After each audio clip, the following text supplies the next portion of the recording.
धर्मदास नाम के एक बहुत पुण्यात्मा थे। मध्य प्रदेश के अंदर एक बांधवगढ़ नाम का एक शहर था और वहां उस पुण्यात्मा का जन्म हुआ था। बहुत बड़े धनी व्यक्ति थे। धनी व्यक्ति इतना धन था उनके कि श्री धर्मदास जी के पूर्वज इतने धनवान थे कि कभी कोई प्राकृतिक आपदा आ जाती थी और वहां का नवाब भी धर्मदास जी के पूर्वजों से वित्तीय सहायता लिया करता था। इतने धनी व्यक्ति होते हुए और फिर भगवान की चाह, तो पुण्यात्मा वो कितनी पुण्यकर्मी प्राणी होगा, कोई एस्टिमेट नहीं लगाया जा सकता उसका। अब फिर उसको एक काल का दूत मिला हुआ था, श्री रूपदास जी, जो श्री राम, श्री कृष्ण, शंकर भगवान और विष्णु जी का मार्गदर्शन करता था, विष्णु जी का उपासक था, वैष्णव साधु था। अब उस भोली आत्मा को जैसा भी उस गुरुदेव ने पाठ पढ़ाया, अब शिष्य तो एक कोरा कागज होता है और गुरु संत को वो गुरु मानकर उसके पास जाता है। जो भी ज्ञान वो को देता है उस कोरे कागज पर अंकित होता चला जाता है। इसी प्रकार धर्मदास जी अपने गुरु रूपदास जी के द्वारा बताए गए उस भक्ति मार्ग पर तन मन धन से समर्पित। उनके गुरुदेव ने कौन सी पूजाएं बता रखी थी कि हरे राम हरे कृष्ण, राम राम कृष्ण कृष्ण हरे हरे, ओम भगवते वासुदेव नमः, ओम नमः शिवाय, ओम नमो भागवते वासुदेव। और साथ में अन्य क्रियाएं बता रखी थी, जैसे शालग्राम यानी विष्णु जी की मूर्ति की पूजा, गीता जी का नित्य पाठ, कुछ अंश का, और एकादशी का व्रत,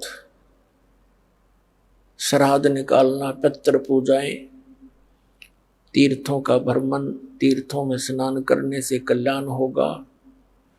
जैसा भी शंकराचार्य ने, आदि शंकराचार्य ने ये उल्टा पाठ पढ़ाया था, वही हिंदू धर्म के अंदर ये सभी धर्मगुरु उसी ज्ञान को आगे फैलाया है। आदि शंकराचार्य एक बहुत पुण्यकर्मी प्राणी थे। उनके पिताजी शंकर भगवान के दृढ़ पुजारी थे और शंकर जी की कृपा से ही वो अपने पुत्र की उत्पत्ति मानते थे।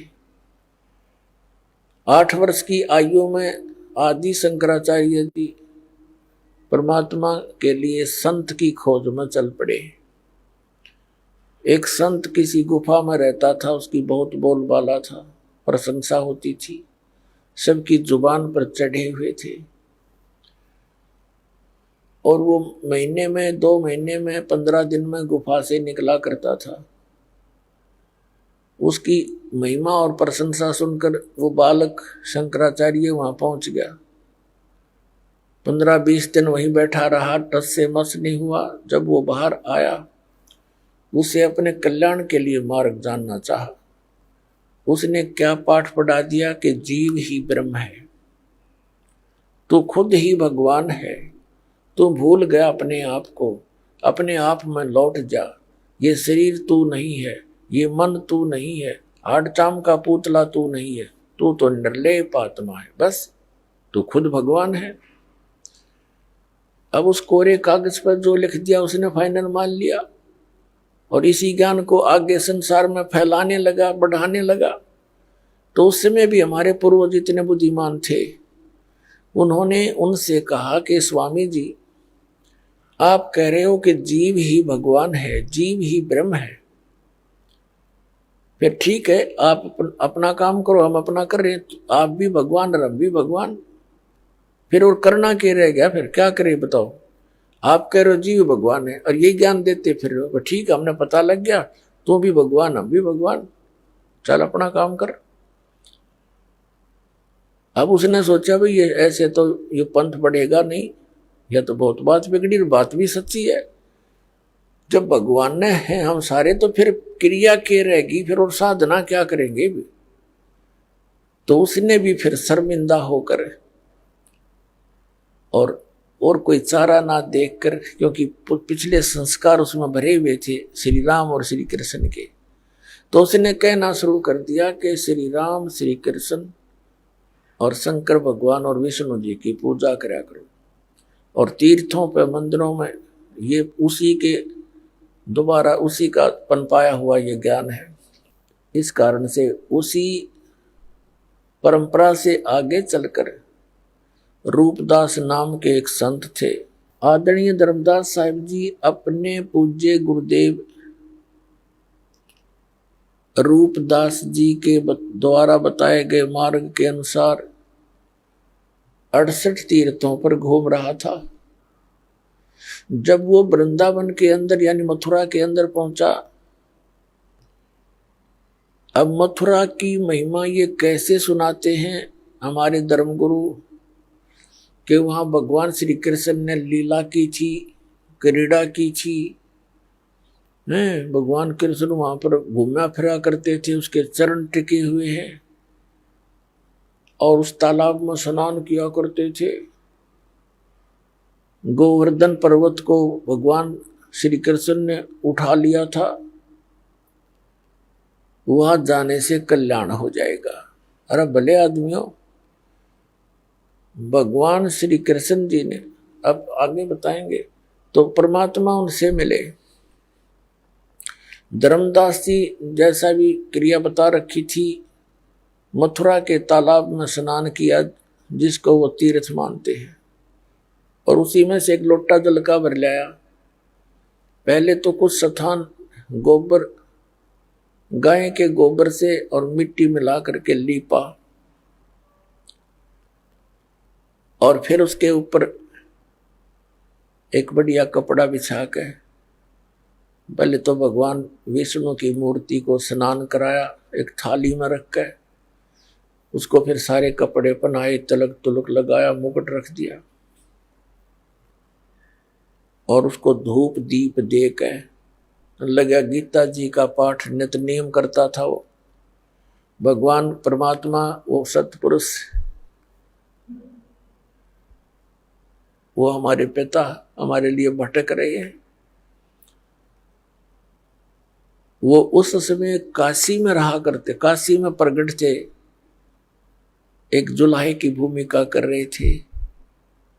परमात्मा का यहाँ आने का उद्देश्य यही होता है कि यथार्थ ज्ञान प्रचार करूं, और काल भी ना समझ सके कि ये भगवान आए हैं, इस तरह लीला किया करते हैं। वो काशी के अंदर दुल्हाए का कार्य करते थे, और परमात्मा जिस उद्देश्य को लेकर आते हैं वो भी साथ साथ पूरा करते हैं। जैसा कि वेद गवाही देते हैं कि वो परमात्मा सतलोक से चलकर आता है, अच्छी आत्माओं को मिलता है, उनको ज्ञान देता है, तत्व ज्ञान देता है, अध्यात्म मार्ग से कंप्लीट पूर्ण अध्यात्म मार्ग से उसको परिपूर्ण करता है। और परमात्मा स्वयं भी कहते हैं, गोता मारूं स्वर्ग में जा बैठूं पाताल, कह कबीर ढूंढता फिरूं मैं अपने हीरे मोती लाल। उन हीरे मोती लालों को खोजते हुए परमात्मा एक जिंदा महात्मा का रूप बनाकर वहां पहुंच गए, जहां धर्मदास जी अपना नित्य क्रिया कर रहा था। थोड़ी सी दूरी पर बैठ के जिंदा महात्मा होते हैं मुसलमानों में, काला सा ओवरकोट पहनते हैं, घुटनों से नीचे ताई का, पिंडलियों तक का एक ही, और एक अंडरवियर कच्छा पहनते हैं घुटनों तक का, एक ऊपर टोप काले से रंग का ऐसा ऊंचा ऊंचा सा टोप कपड़े का बनाकर पहनते। ऐसी वेशभूषा वाले को जिंदा महात्मा कहते हैं। ये विशेषकर मुसलमानों में होते हैं। परमात्मा थोड़ी दूरी पर बैठ गया, क्योंकि हिंदू मुसलमानों से इसलिए नफरत करते रहे हैं कि ये मांस खाते हैं। तो परमात्मा ने सोचा कहीं ये बिदक ना जावे, मेरी वेशभूषा को देखकर थोड़ा दूर बैठ गए। अपने आत्माओं, देख हमारे साथ कैसा जुल्म कर रखा है इस काल ने। हमारे पिता ने हमारे निकट आते हुए डर लग रहा है, कहीं मेरा बच्चा और दूना ना गर्क हो जाए। जैसे बच्चा डूबने जा रहा हो और को निकालने के लिए कोशिश करता है, तो उसने ये भी ध्यान रखना पड़ता है कि आगे और ना चला जाए ये बालक, गहरे पानी में डूब ना जा। तो इसलिए परमात्मा दूर बैठ के, और वो नित्य नियम करते हुए गीता जी का पाठ कर रहा था। और परमात्मा ऐसे गर्दन हिला रहे थे जैसे मानो धर्मदास जी के द्वारा पढ़े जा रहे उस गीता के ज्ञान से बड़े प्रभावित हैं और बहुत अच्छा लग रहा हो। धर्मदास जी ने देखा कि ये मुसलमान होकर के हमारी गीता के ऊपर कितना आसक्त है। उस दिन थोड़ा सा और ऊंचे स्वर में बोलना शुरू कर दिया और गीता अध्याय जिसको पढ़ रहा था उसका अनुवाद भी साथ बोलना शुरू कर दिया। जब उसने अपनी सब क्रियाएं कर ली, तब परमात्मा थोड़े से निकट आकर बैठ गए 10 से 1 फुट की दूरी पर और कहा, महाराज जी, हे महात्मा जी, मैं परमात्मा के लिए भटक रहा हूं और मुझे कोई मार्गदर्शन करने वाला नहीं मिल रहा है। परमात्मा की तरफ मुझे बहुत है, मेरा कोई मार्गदर्शन करो, मुझे यथार्थ ज्ञान बताएं। तब धर्मदास जी को और अच्छी खुशी हुई कि भी बड़ी अच्छी बात है, एक मुसलमान हमारे इस धर्म से प्रभावित हुआ, हमारे ज्ञान से। तो उसने कहा कि आजा, बैठ जा, बता देता हूं। देखो, ऐसे ऐसे लगा बताने कि 68 तीर्थ करने चाहिए, श्रीमद् भगवद गीता का नित पाठ करना चाहिए, और ऐसे ऐसे राम कृष्ण की भक्ति करने से मोक्ष होता है, शंकर भगवान की भक्ति करनी चाहिए। तब परमात्मा ने कहा कि मेरे कुछ प्रश्नों का उत्तर दीजिए महात्मा जी, ताकि मेरा शंका का समाधान हो सके। धर्मदास जी क्योंकि वैष्णव साधुओं जैसी वेशभूषा बना रखी थी उसने, 60-65 साल की, 60 से भी ज्यादा उम्र हो गई थी उनकी, 70 के आसपास।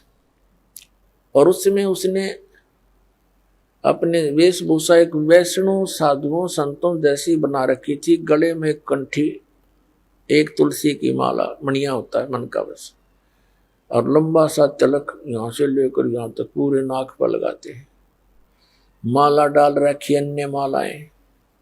तो इस वेशभूषा वाले को वैष्णव संत कहते हैं।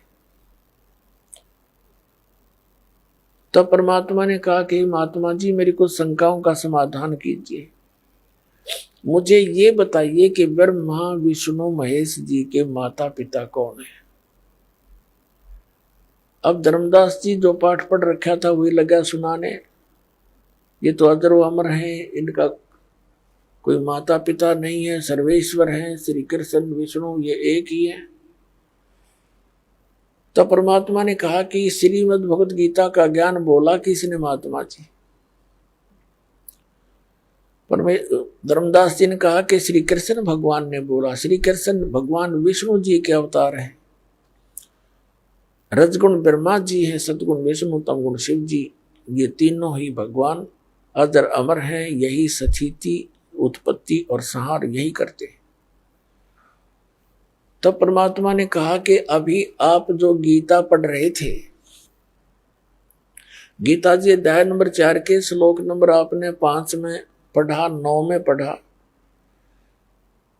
परमात्मा वैसे उस समय उनके साथ तो ये दास बता रहा आपको, ताकि आप बुद्धिमान हैं, आज एजुकेटेड हैं, ताकि इन श्लोक और मंत्रों को आप सुनकर देख सकते हैं, सच्चाई से परिचित हो सकते हैं। उस समय तो परमात्मा का ने यही कहा था, आप जी ने अभी जो पढ़ा था सब्जेक्ट, जो अध्याय पढ़ा था, उसमें आप कह रहे थे कि गीता ज्ञानदाता कहता है अर्जुन तेरे और मेरे बहुत जन्म हो चुके हैं, तू नहीं जानता मैं जानता हूं। तो ये तो इसका, और फिर 18वें अध्याय के 62वें श्लोक में परमात्मा ने उनको हर तरह से कंडम करना चाहा, क्योंकि काल के प्रत्येक दाव को जब तक नहीं काटा जाएगा तब तक प्राणी परमात्मा को पहचान नहीं सकता।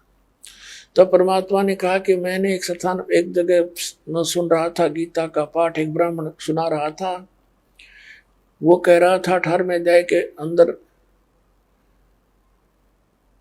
62वें श्लोक में कि अर्जुन तू सर्वभाव से उस परमेश्वर की शरण में जा, उसकी कृपा से तू परम शांति को, सनातन परम धाम को प्राप्त होगा। श्रीमद् भगवद गीता अध्याय नंबर 15 के श्लोक नंबर 1 से लेकर 4 में कहा कि अर्जुन उल्टे लटके हुए संसार रूपी वृक्ष को जो संत तत्व से जानता है, उसके सभी विभागों को जानता है, वो तत्वदर्शी संत है। और तत्वदर्शी संत की प्राप्ति के उपरांत परमेश्वर के उस परम पद की खोज करनी चाहिए जहां जाने के बाद साधक फिर लौटकर कभी संसार में नहीं आते। और गीता ज्ञानदाता स्वयं कह रहा है केवल उसी की भक्ति करो। वो भगवान बता मुझे कौन है महात्मा जी। और ये आपके राम कृष्ण तो नासवान बता रहे अपने आप, तो आप कह रहे हो श्री कृष्ण जी अर्थात विष्णु जी ने गीता बोली, तो आप कह रहे हैं मेरी तो जन्म मृत्यु होती है, आप इनको अजर उम्र बता रहे हो। अब धर्मदास जी सुन हो गया, क्योंकि सच्चाई के आगे झूठ नहीं चल सकती। वो ना बोल पा रहा है, ऐसा हो गया जैसे स्तब्ध हो जाता आदमी। फिर परमात्मा ने कहा कि महात्मा जी आप गुस्सा ना मानना, देखो मैं जब तक अपनी शंका का समाधान नहीं करवा लूंगा तो मैं आपका अनुसरण कैसे कर पाऊंगा। धर्मदास जी ने फिर लंबा सांस लिया, और बोल क्या पूछेगा, पूछना पाछना तो कुछ रह नहीं रहा था, फिर शर्मिंदा होकर कह रहा था। परमात्मा ने कहा कि जैसे आप श्री राम हरे कृष्ण ओम नमः शिवाय ओम भगवते वासुदेव, ये जो मंत्र जाप करते हो, एकादशी का व्रत करते हो, या तीर्थों पर जाने के लिए आप स्वयं भी जाते हो और मुझे भी आप बता रहे हो ऐसा करो, तो क्या श्रीमद् भगवत गीता में लिखा है ऐसा कि नहीं? इसमें तो कहीं नहीं लिखा। धर्मदास बोला